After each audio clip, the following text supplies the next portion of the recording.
जय हिंद भाइयों, कैसे हैं आप सभी लोग। आशा करते हैं आप सभी लोग स्वस्थ होंगे। आपके अपने परिवार टारगेट पे दमन पर मैं सचिन आपका हार्दिक स्वागत अभिनंदन करता हूं। आज की top concept one shot classes में हम लोग बात करने वाले क्रिया और उसके भेद। हिंदी का मोस्ट इंपोर्टेंट टॉपिक है। आपके 2 से 3 नंबर पक्के होने वाले हैं अगर आप एसएससी जीडी या आप किसी भी कॉम्पिटिटिव एग्जाम जिसमें हिंदी की अगर आती है तो उसके लिए बहुत यूजफुल रहने वाली है। तो क्रिया और उसके भेद के बारे में आज थ्योरी क्लासेस रहने वाली है। बहुत बेहतरीन क्लासेस रहने वाली है। पूरी क्लास को जरूर एंजॉय करें और चैनल को सब्सक्राइब नहीं किया तो चैनल को सब्सक्राइब जरूर कर लें।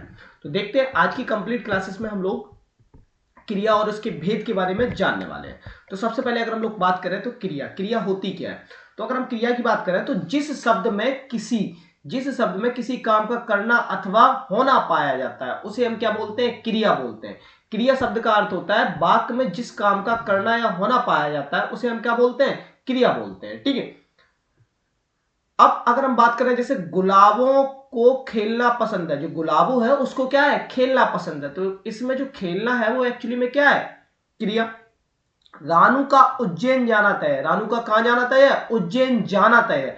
तो जाना जो है वो एक्चुअली में क्या है, क्रिया। पाकिस्तान का फाइनल में हारना, ये सारी चीजें जैसे हमारे पास हो गई खेलना, जाना या हारना, ये किसी काम का होना अथवा करना पाया जाता है अथवा ये शब्द क्या है, सब क्रिया है। धातु जिस मूल शब्द से क्रिया बनती है उसे धातु कहते हैं। उपयुक्त क्रिया में क्रमशः दौड़, जा, खेल, धातु आदि।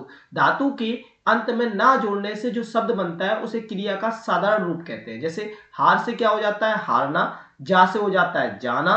खेल से होता है खेलना। ये क्रिया के सारी चीजें क्या है, ये क्रिया के साधारण रूप है। ठीक है।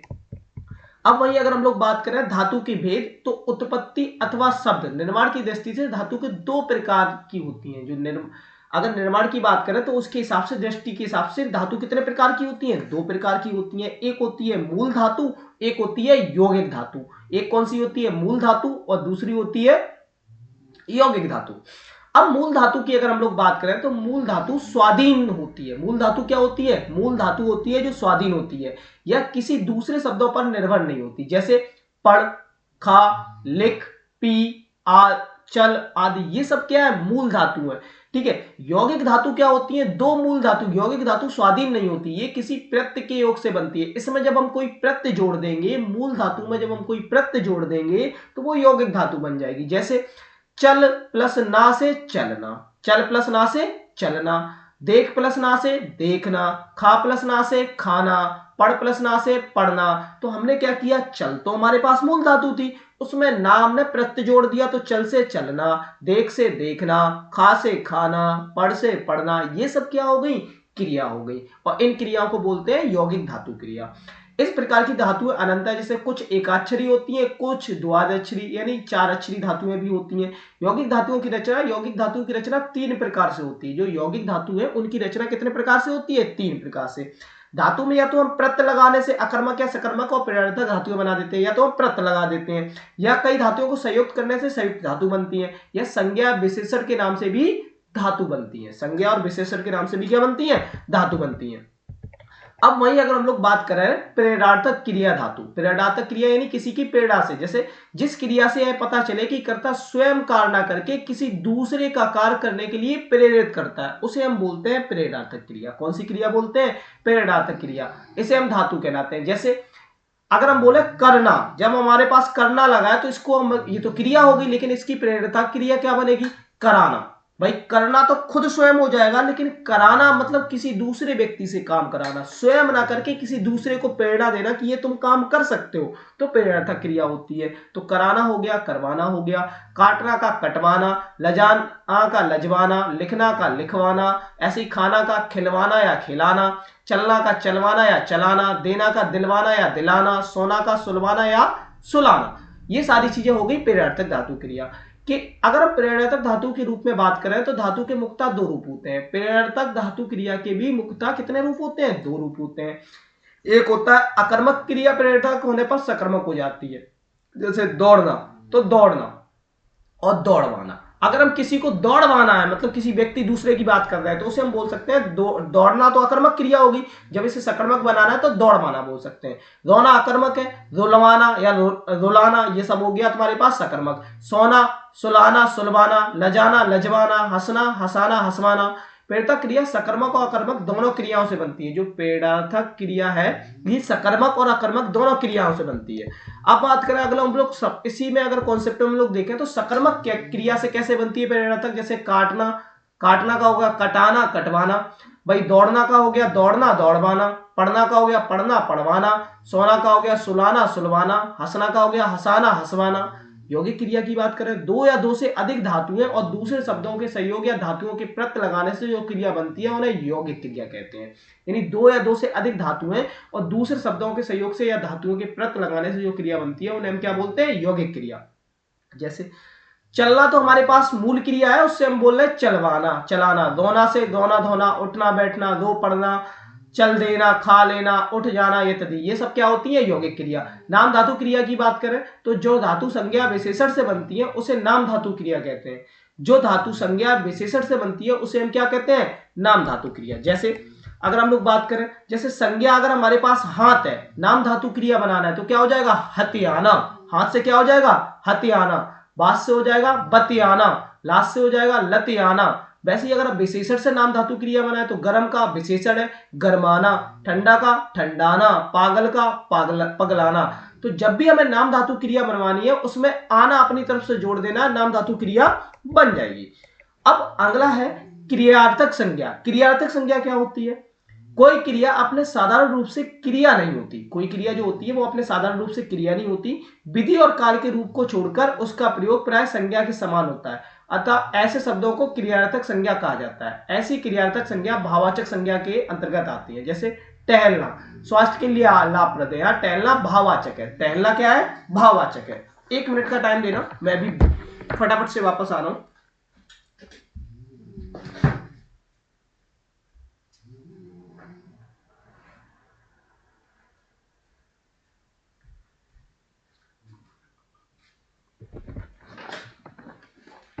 तो अब हम लोगों ने देखा कौन सी क्रिया थी यहां पे हमारे पास, टहलना। टहलना जो होती है वो भाववाचक संज्ञा थी।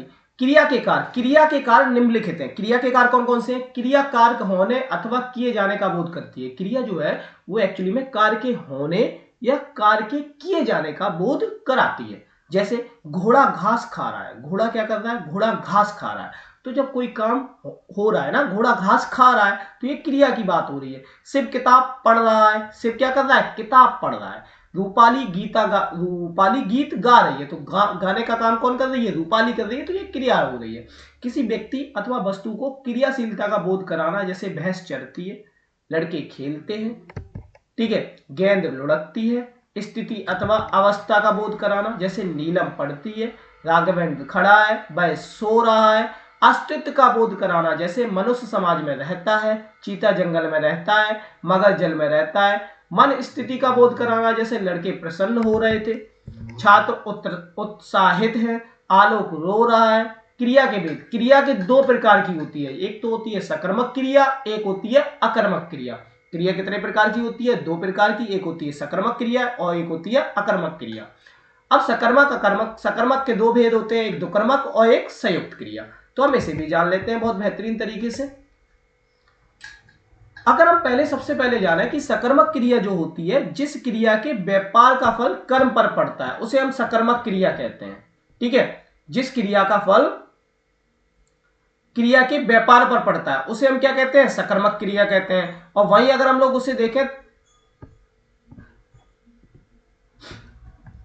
उसे हम सकर्मक क्रिया कहते हैं। जैसे मंजुल आम खा रहा है, खा रहा है, तो ये क्या है, व्यापार का फल जो है वो किस पे पड़ रहा है, कर्म पे। तो हमारे पास खा रहा है, यहाँ खा रहा है, क्रिया के संचालन का फल आम पर पड़ रहा है। क्या खा रहा है, आम खा रहा है भाई, तो अतः खा रहा है क्रिया सकर्मक है।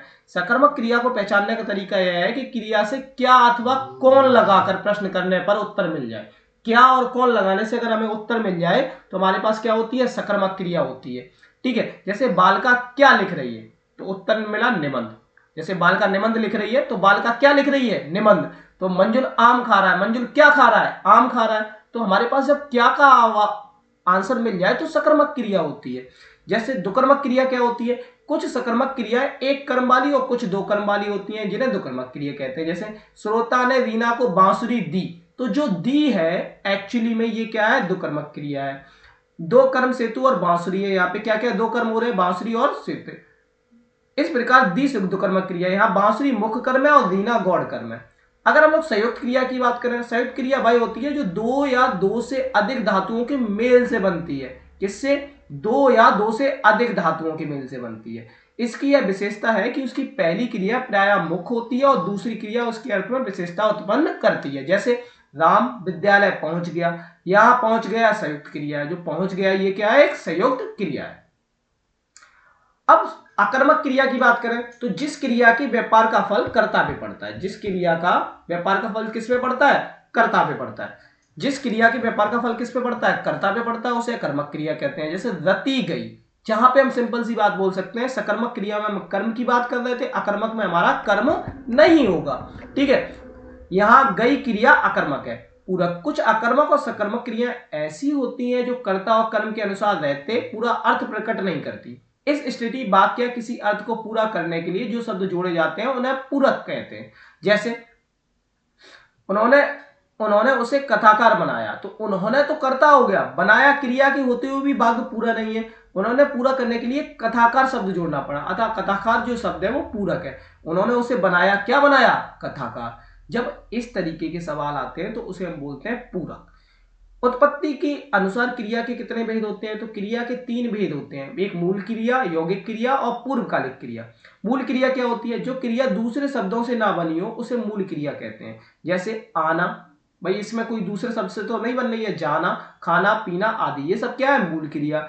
हूं, है, था, थी, थे, बीवी मूल क्रिया के उदाहरण है। भाई अगर हम लोग यौगिक क्रिया की बात करें तो यौगिक क्रिया क्या होती है? जो क्रिया अन्य शब्दों अथवा प्रत्ययों को जोड़कर बनाई जाती है उसे यौगिक क्रिया कहते हैं।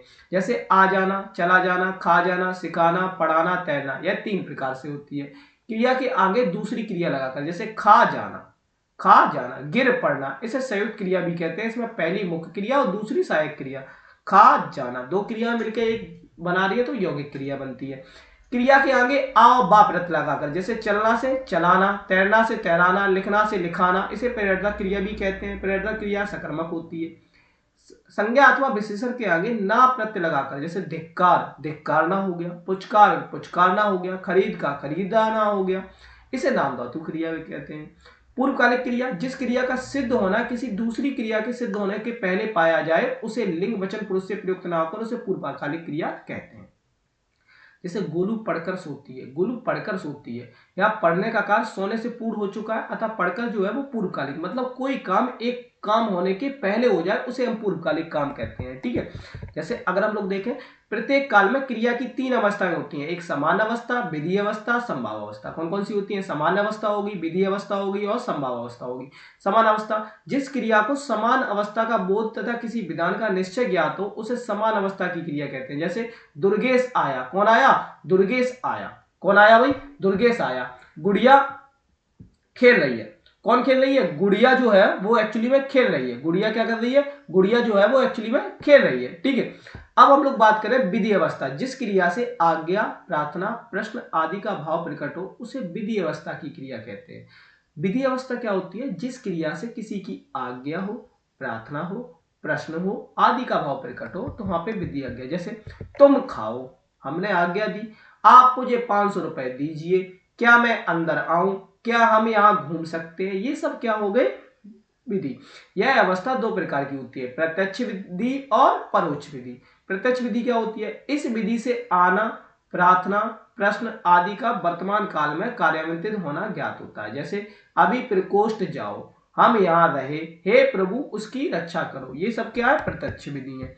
परोक्ष विधि की अगर हम लोग बात करें तो इस विधि में आज्ञा, प्रार्थना, प्रश्न आदि का भविष्य काल में कार्यान्वित होना ज्ञात होता है। जैसे तुम कल कार्यालय जाना, परोक्ष विधि हो गई। तुम मैदान में खेलोगे, आप मुझे मोबाइल दीजिएगा, तुम कल घर जाना, यानी हम भविष्य की बात करेंगे तो परोक्ष विधि आ जाता है। भाई संभाव अवस्था क्या होती है? जिस क्रिया के अनुमान, इच्छा, संदेह आदि का बोध हो उसे संभाव अवस्था क्रिया कहते हैं। जैसे शायद वह कल आगरा में मिल जाए, वह घर पर होगा या नहीं होगा, मैं परीक्षा में शायद उत्तीर्ण हो जाऊं, वह कल आएगा या नहीं आएगा। तो ये थे क्रिया की पूरी complete one shot classes Hindi की।